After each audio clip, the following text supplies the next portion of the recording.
হিন্দুদের যে কোনো অনুষ্ঠানে তো প্রচুর রীতি এবং রেওয়াজ থাকে। এবার থেকে হিন্দুদের যে কোনো অনুষ্ঠানে অন্তত পশ্চিমবঙ্গে আরো একটা রীতি এবং রেওয়াজ নতুন করে যুক্ত হয়েছে আমাদের মমতা বন্দ্যোপাধ্যায়ের এই প্রশাসনের সময়কাল থেকে। কি সেটা? সেটা হচ্ছে সংখ্যালঘুদের দুষ্কৃতীদের দ্বারা হিন্দু সংস্কৃতি, হিন্দু দেবদেবী, হিন্দু কালচারের ওপর আঘাত। মমতা বন্দ্যোপাধ্যায়ের জামানার একেবারেই মধ্য গগনে যে সময় রয়েছি আমরা, ঠিক সেই সময় থেকেই কিন্তু এই কালচারটা একেবারে রন্ধ্রে রন্ধ্রে ছেয়ে গিয়েছে। সেটা আপনি দুর্গাপুজো বলতে পারেন, আপনি লক্ষ্মী পুজো বলতে পারেন, কালী পুজো বলতে পারেন, জগদ্ধাত্রী পুজো বলতে পারেন, প্রত্যেকটি পুজো, এমনকি সংস্কৃতিও যদি বলেন, সেটা হচ্ছে এই যে দোল পূর্ণিমা চলে গেল, সেটা তো কোনো সেই অর্থে কোনো দেবদেবীর পুজো আমরা করি না। হ্যাঁ, নিশ্চিত এর পিছনে রাধা কৃষ্ণের পুজো উদযাপনের অনেক রেওয়াজ রয়েছে, কিন্তু মূলত তো একে অপরকে রাঙিয়ে দেওয়ার উৎসবেই আমরা মাতি। সেই অনুষ্ঠান পর্যন্ত কিছু সংখ্যালঘু দুষ্কৃতীদের হাতে আক্রান্ত হলো। দেখুন, আমি জানি খুব সহজেই এটাকে হিন্দু মুসলমান বলে রাঙিয়ে দেওয়া হবে, যেটা রাজনৈতিক নেতাদের একটা চাল। কিন্তু আমি তো আপনাদের কাছে প্রায়শই বলে থাকি, এই ফাঁদে পা দেবেন না। তার কারণ এটা একেবারে রাজনৈতিকদের তাদের খেলা, কিন্তু তাদের খেলা তাদেরকে খেলতে দিন।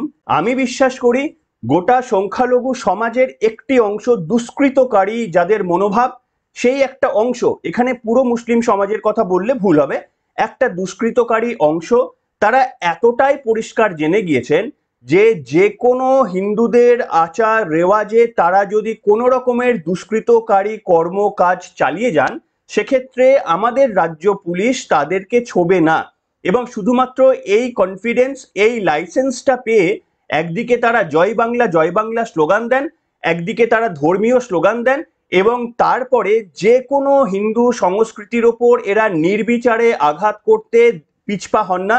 এবং যদি এই কাজ তারা করেন, তাদের অতীতেও কোনো রকমের কঠোর সাজার মুখোমুখি হতে হয়েছে, এমন ঘটনারও নজির নেই।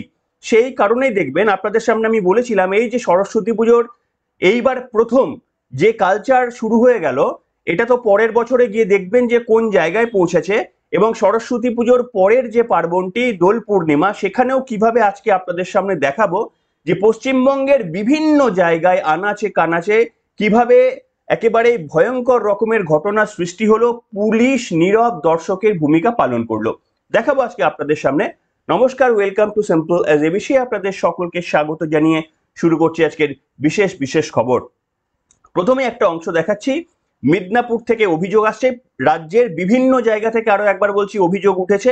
আমি মিদনাপুরের একটা অভিযোগের কথা বলছি।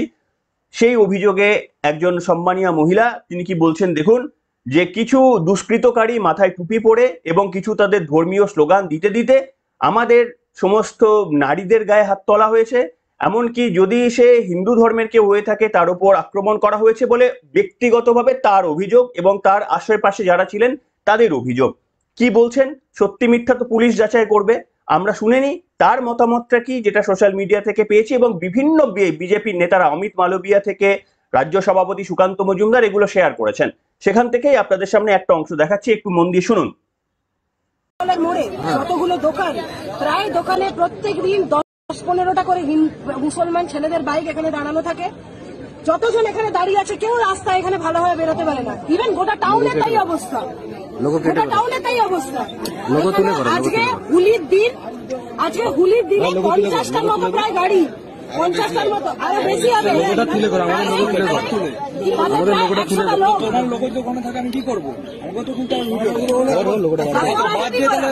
দাদা ইন্টারভিউ, তারপরে 100টার মতো লোক মাথায় টুপি পরা ওখানে এসে একটা এখানে দাঁড়িয়েছে। তার আগে তালপুকুরে মারপিট করে এসে ওখানে ছেলেটা দাঁড়িয়েছিল, ছেলেটাকে বলছে তুই কি হিন্দু বলে, দেখো ওরকম মেরে তার অবস্থা খারাপ করে দিয়েছে, নার্সিংহোমে ভর্তি করে দিয়েছে। একটা জেঠুকে এখান থেকে ঠেলেছে, এমন জেঠুটা পড়ে গেছে, এই দিকটা পুরো ফ্র্যাকচার হয়ে গেছে। আল্লাহ না বাংলা, এটা ইউপি নয়, বলছে এটা ইউপি নয়, বলছে এখানে আল্লাহু আকবার জয় বাংলা, মানে জয় বাংলা করে কি যাকে খুশি কেটে দেওয়া যাবে নাকি এখানে? আজকে এখানে হচ্ছে, কালকে টাউনের ভিতর হবে, পরশুদিন মানিকতলাতে তো যাওয়া যাবে না। আপনারা প্রশাসনের কাছে কি চাইছেন? প্রশাসন তো দাঁড়িয়ে আছে। কি চাইছেন, কি দাবি করছেন?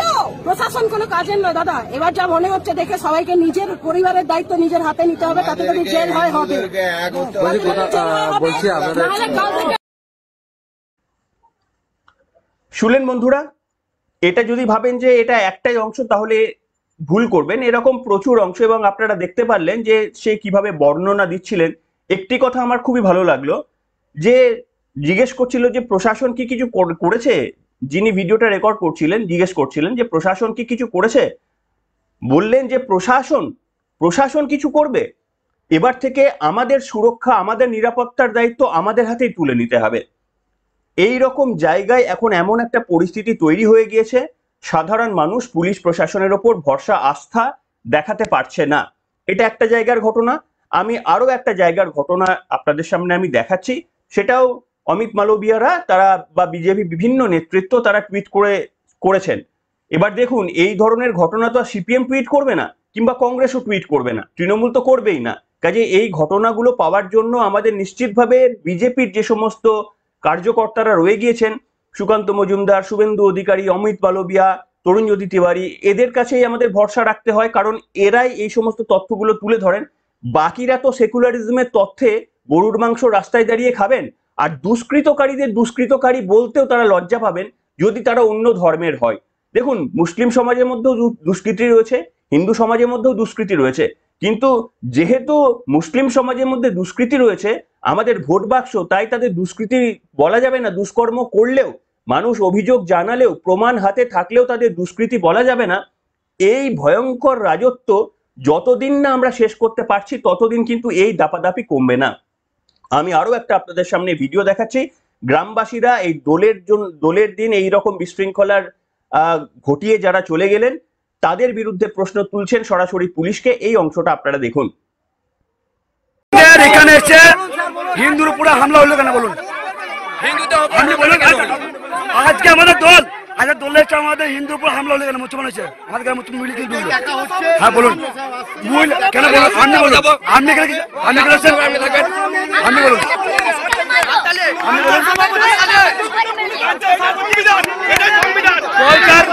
পলসার রমেশ সাহা না বলুন, আপনি কথা বলুন, আপনি কথা বলুন। দেখুন, আমাদের জায়গায় আনাইপুরে আছে দল, আমাদের কালিনগর মুসলিম এসে নারীর উপরে আক্রমণ করেছে। দেখুন, আমাদের গ্রামের পুলিশ আছে।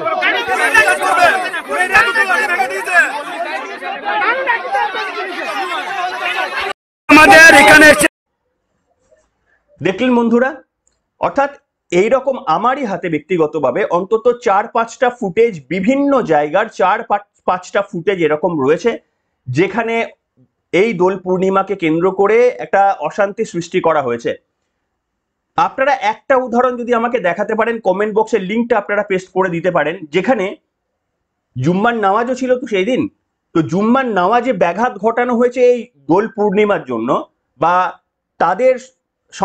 তাদের মসজিদে গিয়ে কেউ হামলা চালিয়েছে, দুষ্কৃতকারী হিন্দু ধর্মাবলম্বী দুষ্কৃতকারী তারা হামলা চালিয়েছে, কিংবা তাদের গায়ে রং দিয়ে তাদেরকে নামাজ পড়া থেকে ব্যাঘাত ঘটিয়েছে।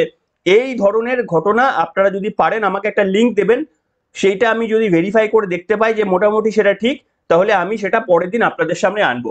আমি ব্যক্তিগতভাবে পাইনি, এটাই হচ্ছে তফাৎ। ঠিক আছে, আমার বক্তব্য হচ্ছে দুষ্কৃতকারী তাদের ধর্ম দেখবেন না দুষ্কৃতকারীকে দুষ্কৃতকারী হিসাবে ট্রিটমেন্ট করবেন, এটা তো পরিষ্কার হওয়া উচিত। দেখুন, এই যে দুষ্কৃতকারী কাজ কারবারগুলো যে বিজেপি শাসিত রাজ্যে হয়নি এমন তো নয়, সেখানে আরো বড় বড় দুষ্কৃতীরা রয়েছেন, কিন্তু তাদেরকে যা ট্রিটমেন্ট যোগী সরকার, মোদী সরকারের, মানে গুজরাটের কথা বলছি, সেখানে যা ট্রিটমেন্ট দেওয়া হয়েছে, সেই ট্রিটমেন্টটা আপনাদের তো সরাসরি আমি দেখাতে পারবো না। ইউটিউবের গাইডলাইন রয়েছে, ওই পুলিশের ডান্ডার সাইজ হচ্ছে 6 ফিট, সেই 6 ফিটের কি সুন্দর ব্যবহার করা হয়েছে দুষ্কৃতকারীদের জন্য, সেই ভিডিওগুলো আপনাদের দেখাতে ইচ্ছা করলেও ইউটিউবের গাইডলাইনের জন্য দেখাতে পারবো না। তবে যেটা দেখাতে পারবো, ওই 6 ফিট ডান্ডার বাড়ি খাওয়ার পর দুষ্কৃতীদের কি পরিস্থিতি হয়েছে, কিভাবে তারা হাঁটাচলা করছে, তার একটা ভিডিও, একদল দুষ্কৃতীর কি পরিণাম করে ছেড়েছে গুজরাট পুলিশ, তার একটা ভিডিও আপনাদের দেখাবো, আপনারা দেখুন। পশ্চিমবঙ্গে কি চান যে এই যারা দুষ্কৃতী রয়েছে, হিন্দু মুসলমান শিখ খ্রিস্টান দুষ্কৃতি যে দুষ্কৃতীরা রয়েছে তারা দুষ্কর্ম করছে, এই গুজরাট কিংবা উত্তরপ্রদেশের এই পুলিশের ডান্ডার সাইজের মতো তাদেরকেও যেন সাইজ করা হয়, আপনারা কি চান? তাহলে এই সরকার পারবে না, এটা নিশ্চিত। দেখুন আপনারা এই ভিডিওটা। આ પ્રકારે લોકો પર આતંક મચાવવામાં આવ્યો હતો. કહેવામાં આવી રહ્યું છે કે પાણીપુરીની લારી જે જગ્યા આ પ્રકારે લોકો પર આતંક મચાવવામાં આવ્યો હતો. કહેવામાં આવી રહ્યું છે કે પાણીપુરીની લારી જે જગ્યા দেখলেন বন্ধুরা, এটা হচ্ছে একটা ভিডিও। এরকম আমি কিন্তু কেন এদের দশা এরকম হয়েছে সেই ভিডিওগুলো আমাদের হাতে থাকলেও সেটা দেখাতে পারবো না ইউটিউবের গাইডলাইনের জন্য, কিন্তু সেগুলো অত্যন্ত মনোরম লাগবে। তার কারণ যারা দুষ্কর্ম করে সেই দুষ্কর্মের সাজা যখন তারা পান তখন খারাপ তো লাগে না, বেশ ভালোই লাগে। কারণ এই দুষ্কর্মের সাজা একজন পাচ্ছেন বলে তো একজনই কষ্ট পাচ্ছেন এরকম নয়, যারা দুষ্কৃতি মনোভাব এরকম মনোবৃত্তি নিয়ে যারা রয়েছেন সমাজে তারাও সতর্ক হয়ে যাচ্ছেন। আরো একটা ভিডিও দেখাচ্ছি, এই অংশটা দেখুন। এও কিন্তু একজন দুষ্কৃতী, তারও একটা ট্রিটমেন্ট হয়েছে। দেখুন, পুরোটা দেখাবো না, একটা ছোট্ট অংশ। કોઈ કરીશ નહીં, આવું બધું નહીં કરીશ ભવિષ્યમાં. કે થઈ ગઈ ગલતી થઈ ગઈ ભૂલ થઈ ગઈ, આજ પછી નહીં કરીશું, લે ભવિષ્યમાં નહીં કરીશ. দেখলেন, এইভাবে উত্তরপ্রদেশ, মধ্যপ্রদেশ কিংবা গুজরাট বিভিন্ন জায়গা জুড়ে দুষ্কৃতি রাজ যেটা হয়েছে, যেখানে তাণ্ডব চলেছে, তাদেরকে যথাযথ শিক্ষাও দেওয়া হয়েছে আইনের তরফ থেকে। আর আমাদের রাজ্যে কি করা হয়েছে? আমাদের রাজ্যে কিন্তু এদেরকে খোলা ছাড়। দুষ্কৃতীরা যদি কোনো একটা ধর্মের হয়ে থাকে তাদের খোলা ছাড়, তার কারণ তারা দুষ্কৃতির আওতায় পড়ে না বোধহয় আমাদের রাজ্য পুলিশের নতুন আইন বা সংবিধান অনুসারে। তা যদি না হয় তাহলে আগে থেকে জানা সত্ত্বেও যে এবারে এমন কোনো ঘটনা ঘটতে পারে, রাজ্যের মাননীয় মুখ্যমন্ত্রী ডান্ডিয়া নৃত্য করলেন, ভাংড়া নাচলেন, তা সত্ত্বেও পুলিশকে কি সতর্ক করতে পারলেন না যে দুষ্কৃতকারী যদি এই ধরনের ঘটনা ঘটায় আপনারা ধর্ম দেখবেন না, বর্ণ দেখবেন না, হিন্দু হলে গ্রেপ্তার করবেন, মুসলিম হলে গ্রেপ্তার করবেন, শিখ খ্রিস্টান যে হবে গ্রেপ্তার করবেন, তারপরে ধর্ম তারপরে মানে ধর্ম কোনো ব্যাপারই নয়, আপনারা গ্রেপ্তার করবেন। সেই বোধহয় লাইসেন্সটা দেওয়া নেই এবং আমাদের এই রাজ্য সরকার লাইসেন্সটা দেবে না, সেটা সংখ্যালঘুর যারা দুষ্কৃতকারীরা রয়েছেন তারা জানেন। কিন্তু আমি আবারও বলছি, এর সঙ্গে সংখ্যালঘু মুসলিমদের জড়িয়ে ফেলাটা এক হবে না। দুষ্কৃতকারী যারা রয়েছেন তারাই যে পুরো মূল স্রোত, এইটা ভাবাটা বোধহয় কোথাও গিয়ে একটু বাড়াবাড়ি হবে। এই জায়গাটা থেকে আমরা সকলেই বিরত থাকব। কিন্তু দুষ্কৃতীদের দুষ্কৃতি ট্রিটমেন্ট যদি আমরা উত্তরপ্রদেশ বা মধ্যপ্রদেশ বা গুজরাটের মতো দিতে না পারি তাহলে এই ধরনের ঘটনাগুলো বাড়তেই থাকবে। আর এই বেল ট্রিটমেন্টটা তাহলে দেওয়া কিভাবে সম্ভব? না, একমাত্র এই তৃণমূল কংগ্রেসের ক্ষমতার পরিবর্তনের মাধ্যমে। আরো একটা ছোট্ট অংশ আপনাদের দেখাবো, সেটা হচ্ছে হুমায়ুন কবির, এই মুহূর্তের সব থেকে বড় তৃণমূল কংগ্রেসের নেতা, মানে অভিষেক বন্দ্যোপাধ্যায়, ফিরহাদ হাকিম তার কাছে নস্যি, এমনটাই তৃণমূল কংগ্রেস প্রজেক্ট করছে। কারণ হিন্দু মুসলমান নিয়ে তিনি মুসলমানদের নাকি একেবারে রক্ষাকর্তা ত্রাণকর্তা হিসেবে দাঁড়িয়েছেন, অথচ এই ধরনের ঘটনার কখনো তাকে নিন্দা করতে দেখিনি। এত বড় সেকুলার একজন নেতা নাকি কোনোদিন তাকে এই ধরনের ঘটনার প্রতিবাদ করতে দেখিনি, কিংবা তিনি মানে যে বক্তব্য বলেছেন সেই বক্তব্য অন্য স্টেটে বললে এতদিনে তার বিরুদ্ধে আইনি পদক্ষেপ নেওয়া হতো, আমাদের এই রাজ্যে সেটা হয় না। সে যাই হোক, তিনি একটা পরিষ্কার দামি কথা বলে দিয়েছেন জি টিভিকে ফোনে বার্তা দেওয়ার সময়। তিনি কি বলেছেন জানেন?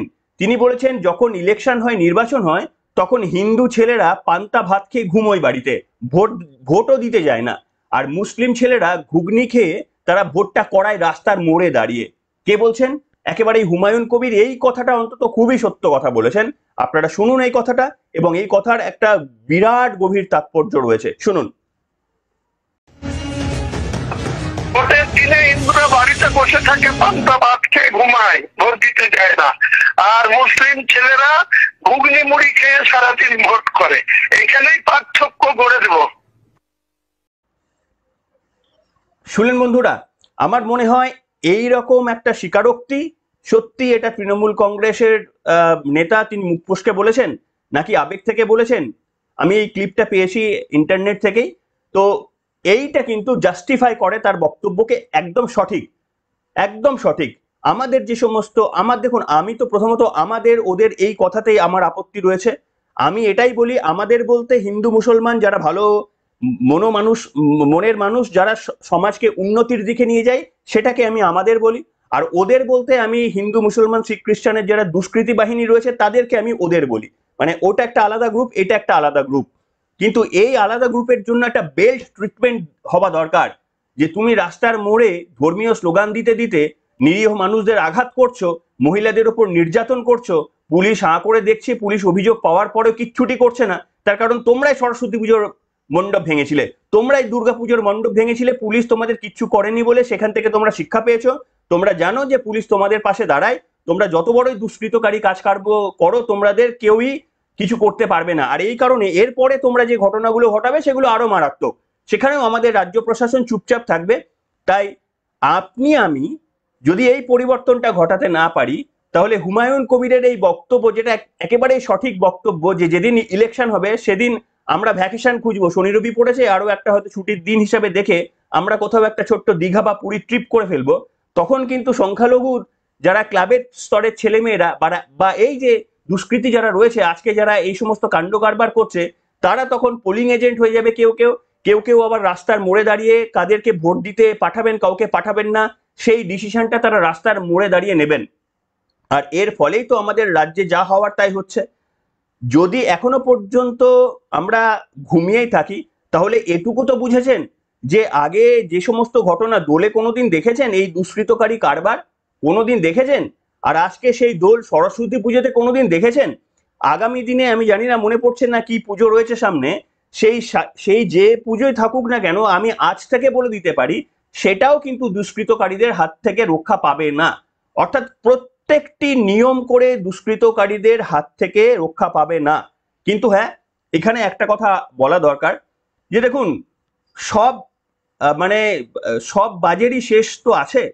তো দেখুন, হিটলারেরও তো পতন হয়েছিল, মমতা বন্দ্যোপাধ্যায়ের পতন তো খুবই সামান্য ব্যাপার। হিটলারের মতো ওই রকম দাপুটে নেতার যদি পতন ইতিহাসে আমরা সাক্ষী থাকতে পারি, তাহলে মমতা বন্দ্যোপাধ্যায়ের পতন সেটাও নিশ্চিত। হ্যাঁ, সেটা 5 বছর না 10 বছর না 15 বছর, সেটা নিয়ে ডিবেট থাকতে পারে। কিন্তু এই যে দুষ্কৃত মনোবৃত্তি যারা তৈরি করে ফেলছেন, যারা নিজেদের রক্তের এই কুদিকগুলোকে বেশি করে নার্চার করার সুযোগ পেয়ে যাচ্ছেন, তারা করুন, 5-10 বছর করুন, নিশ্চিতভাবে আপনাদের পুলিশ হাত দিচ্ছে না বলে তো আপনারা করছেন, আপনারা করুন। কিন্তু যে বেল ট্রিটমেন্ট আপনাদের জন্য অপেক্ষা করছে বিজেপি ক্ষমতায় আসলে, হ্যাঁ এবার বলতে পারেন বিজেপি কবে ক্ষমতায় আসবে তা নিয়ে ডিবেট থাকতেই পারে, ততদিন পর্যন্ত আপনারা দুষ্কৃতকারী কার্যকলাপ চালিয়ে যেতেই পারেন। কিন্তু দিল্লিতেও ক্ষমতার পরিবর্তন হয়েছে 20 বছর পর, তাই না? যেখানে আমাদের পার্শ্ববর্তী রাজ্য উড়িষ্যা, ভাবাই যেত না যেখানে বিজেপি ক্ষমতায় আসবে, সেখানেও কিন্তু পরিবর্তন হয়েছে। পশ্চিমবঙ্গ তো কোন ছাড়, পরিবর্তন তো হবেই, আজ না হলেও 15 বছর পর হবে। কিন্তু এই যে বেল ট্রিটমেন্ট, এই যে আপনারা দুষ্কৃতকারীর যে মনোভাব তৈরি করে রেখে দিয়েছেন, এর যে পরিণামটা আপনারা পাবেন, হ্যাঁ তৃণমূল কংগ্রেসের জামানার পুলিশ আপনাদের কোনো পরিণাম দিতে পারবে না, কিন্তু এই পুলিশ, যে পুলিশ আজকে আপনাদের ক্লিন চিট দিচ্ছে, সেই পুলিশের হাতে বেল্ট ট্রিটমেন্টটা আপনারা উত্তরপ্রদেশের বা গুজরাটের মতো করে যেদিন পাবেন, সেটা আমি সংখ্যালঘুদের বলছি না, আমি হিন্দুদেরও কথা বলছি, যারা দুষ্কৃতকারী তাদের কথা বলছি। যারা দুষ্কৃতকারী, দুষ্কর্ম করে জয় বাংলা স্লোগান দিয়ে আজকে বেঁচে যাচ্ছেন, তারা কিন্তু সেই দিন যে ট্রিটমেন্টটা পাবেন আপনাদের এই অভ্যাসটা তৈরি করার ফলে, তার জন্য পস্তাতে হবে। তো আপনারা তো দেখুন, বলে তো লাভ নেই, আপনারা এমনিও চেঞ্জ হবেন না। এবং সব থেকে বড় ব্যাপার হচ্ছে, যারা এই জেহাদি গোষ্ঠী রয়েছে, মাঠে নেবে যারা এরকম দুর্বৃত্তায়ন করছে, আর ঘরে বসেও অনেকে স্বল্প কি বলবো, তাদেরও কিছু জেহাদি মনোবৃত্তি মানুষরা রয়েছেন যারা এটাকে তাড়িয়ে তাড়িয়ে উপভোগ করছেন, এরকমও রয়েছেন। তো তাদের জন্য কিন্তু বেল ট্রিটমেন্ট ওয়েট করে বসে রয়েছে ক্ষমতার পরিবর্তনের পর, যেটা প্রয়োজন, যেটা যে কোনো সভ্য সমাজে আইনের বাইরে গিয়ে যারা কাজ করছেন সেই মোতাবেক আইন অনুযায়ী তাদের বেল ট্রিটমেন্ট, আইন অনুযায়ী তাদের ট্রিটমেন্ট দেওয়াটা যে জরুরি, সেইটা যখন তারা পাবেন, সেই দিন থেকে বিশ্বাস করুন, এই আপনাদের 20-25 বছরের ধরে যে অভ্যাস খারাপ হয়ে গেছে, সেটা সারাতে খুব বেশি সময় লাগবে না। আমি ভিডিওগুলো তো দেখাতে পারলাম না আপনাদের, ওই ভিডিওগুলো যদি দেখতেন, তাহলে আমার মনে হয় না যে আপনারা সাহস করতেন যে এই ধরনের রাস্তায় দাঁড়িয়ে দুষ্কৃতিকারী হামলা চালানো, কাজকর্ম করানো, সেগুলো আপনারা সাহস পেতেন না। আমি বলবো একটু ইন্টারনেটে সার্চ করে দেখে নেবেন যে উত্তরপ্রদেশ বা গুজরাটের পুলিশ সেখানকার দুষ্কৃতকারীদের উপর কি বেল ট্রিটমেন্টটা করেছেন, সেইটা একবার যদি পারেন ভিডিওগুলো একটু দেখে নেবেন। অমিত শাহ এমনিও তো বলেছিলেন যে আমরা যেদিন ক্ষমতায় আসবো সেদিন আমার এখানকার জঙ্গি গোষ্ঠী মনোভাব বৃত্তি যে সমস্ত লোকজন রয়ে গিয়েছেন, উল্টো ঝুলিয়ে তাদের লটকাবো। বলেছিলেন মমতা বন্দ্যোপাধ্যায় তা নিয়ে গোসা হয়েছিল। কিন্তু হ্যাঁ, ফাইট করুন, নিশ্চিতভাবে মমতা বন্দ্যোপাধ্যায়ের হয়ে ফাইট করুন, রাস্তায় নেবে ভোটে সাহায্য করুন। তার কারণ এই সরকারের পরিবর্তন হয়ে গেলে আপনাদের কপালে দুর্ভোগ আছে, সে আপনি যে কোনো সম্প্রদায়ের দুষ্কৃতী হয়ে থাকুক না কেন, আপনি হিন্দু দুষ্কৃতী হন, আপনি মুসলিম দুষ্কৃতী হন, যেটা এই সমাজে এখন এইভাবে ভাগ করা হচ্ছে যে আপনি হিন্দু দুষ্কৃতী না মুসলিম দুষ্কৃতী না শিখ দুষ্কৃতী, তখন কিন্তু ভাগ করা হবে না, তখন আপনাকে দুষ্কৃতী হিসেবে দেখা হবে। আপনি যে কোনো ধর্মের হতে পারেন। আর তারপরে ওই অমিত শাহর সেই বক্তব্য উল্টো ঝুলিয়ে শায়েস্তা করার নিদানটা যদি পারেন মাথায় রাখবেন। এনিওয়ে, কি বলবেন আপনাদের মন্তব্য লিখে জানাবেন। এই ঘটনাকে সমস্ত কোনো ধর্মের বিষয়ে গুলিয়ে ফেলবেন না, তার কারণ চারটে লোকের জন্য গোটা একটা সমাজ দায়বদ্ধ হতে পারে না। যে সমস্ত মানুষগুলো বাড়িতে বসে যারা নিন্দা করেছেন, তাহলে তাদেরও সেটা অপমান হয়। কাজে গোটা ধর্মকে এর সঙ্গে ঘোলাবেন না। দুষ্কৃতকারীদের দুষ্কৃতকারী হিসাবে চিহ্নিত করতে এইটুকু সৎসাহস আমরা এক্সপেক্ট করতে পারি আমাদের সহ নাগরিকদের, সে আপনি হিন্দু হন মুসলমান হন। তাই আপনাদের মতামত লিখে জানাবেন আজকের এই পর্বে। এখনকার মতো এখানে শেষ করলাম।